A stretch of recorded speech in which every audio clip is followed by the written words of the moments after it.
සමගි ජන බලවේගයේ කබීර් හෂීම් මන්ත්‍රීතුමා සිදු කරන ලද ප්‍රකාශයක් පිළිබඳව ඔහුගේ පැහැදිලි කිරීම අහලා අපි ඒ ගැන ටිකක් කතා කරමු.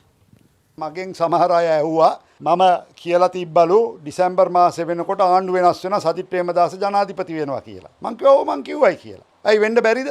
ගෝඨාභය රාජපක්ෂ මහත්තයා පත් වෙනකොට ගොඩක් අය කිව්වා ගෝඨාභය රාජපක්ෂ මහත්තයා අවුරුදු 20කට යවන්න බෑ කියලා. අවුරුදු එකමාරකින් ගෙදර ගියේ නැද්ද? ඔවුන්ට කරන්න බැරි වෙනවා. යන්න බැරි වෙනකොට මේක ගන්න පුළුවන් හැකියාව තියෙන මේ රටේ ඊළඟට ජනාධිපතිවරයා හැටියට මේක හදන්න පුළුවන් මිනිස්සෙක් ඉන්නවා නම් ඉන්නේ හොඳම කණ්ඩායම ඉන්නේ සජිත් ප්‍රේමදාස මහත්මයාට කියලා මං කියන්න කැමතියි. වෙන්නස මගේ ගෙදරටත් දාපු ACL ෆයර් ගාඩ්. එනිසා අපි රෙඩි. අපේ කණ්ඩායම රෙඩි. අපි ඒකට දෙන්න පුළුවන් විසඳුම් හදන්නත් රෙඩි.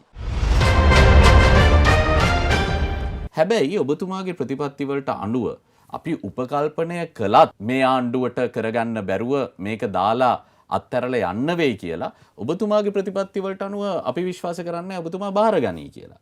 හේතුව ඔබතුමා 2022 පැහැදිලිව කිව්වා ජනවරමක් නොමැතිව බාර ගන්නට මා සූදානම් නැහැ කියලා. ඔබතුමාට මේ වෙලාවේ ජනවරමක් නැහැ. ඒ වගේම ඔබතුමා ඒ වෙලාවේ කිව්වා හොරුත් එක්ක මේක කරන්න ඔබතුමා පැහැදිලිවම සූදානම් නැහැ කියලා. මේ වෙලාවේ ඔබ දැඩි ලෙස ආණ්ඩුවට විවේචනය කරනවා බොරුකාරයන්ගේ ආණ්ඩුවක් කියලා. හොරු බැරි නම් බොරුත් බෑ. ඒ කියන්නේ ඔබට කිසි ලෙසකින් හෝ මේක බාර ගන්න ඔබේ ප්‍රතිපත්ති වලට අනුව බෑ. ඒක හරි නේද? ඔව් මම එහෙම කිව්වා 2022 වරම පිළිබඳව. ඉතින් මේ ප්‍රතිපත්ති මගේ වෙනස් වෙලා නැහැ. යන ඔබ ඍජුව ලබා දෙන පිළිතුරු විපක්ෂ නායකතුමා ආණ්ඩුව දාලා ගියත් ඡන්දයකින් තුරව ඇවිල්ලා මේක බාර ගන්න මට සූදානමක් නැහැ කියන එක. ආණ්ඩුව දාලා ගියයි කියන්නේ මේ ජනාධිපතිවරයාත් යනවා 159ත් ගෙදර එනවා. එහෙම මම නෙමෙයිනේ කියන්නේ කබීර් හෂීම් මන්ත්‍රීතුමා. මම කියන එකක් නෙමෙයි මං අහන්නේ. මොකද මේක හැමතැනම කතා වෙනවා. මේ ප්‍රබල නායකයන් කියනවා සජිත් ප්‍රේමදාස මහත්මයා දෙසැම්බර් මාසේ ජනාධිපති මේ රටේ මිනිස්සු බලනවා. ඒක කොහොමද වෙන්නේ? මම ඔබෙන් ඍජුව අහන්නේ ඔබ එවැනි අවස්ථාවකදී ජනාධිපති ධුරය බාර ගන්න මමත් ඍජුවම ඔබතුමාට උත්තරේ දුන්නා. ඔව්. මම ජනාධිපති උණයි කියමු. ඔබ බාර ගන්න සූදානම් නැහැ කියන්නේ. ජනාධිපති උණයි කියමු. ඔව්.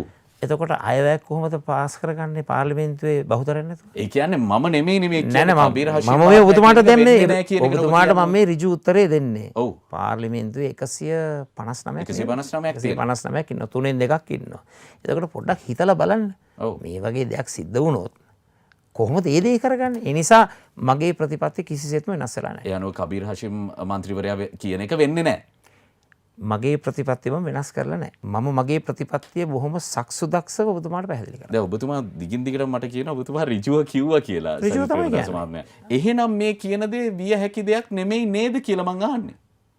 ඒක තමයි මං කිව්වේ. කිසිම අවස්ථාවක වරමක් නැතුව මම ජනාධිපති වෙන්නේ නැහැ. හොඳයි. එච්චරයි. අපි කෙටි තව ඊට වැඩිය තව මොන ඍජු වෙන්නද? නෑ දැන් ඔබතුමා ඍජුව පිළිතුරු නෑ නෑ මම කවදාවත් ඇදේට උත්තර දෙන්නේ නැහැ. අද දෙරණ YouTube නාලිකාව YouTube අද දෙරණ දැන්ම සබස්ක්‍රයිබ් කරන්න.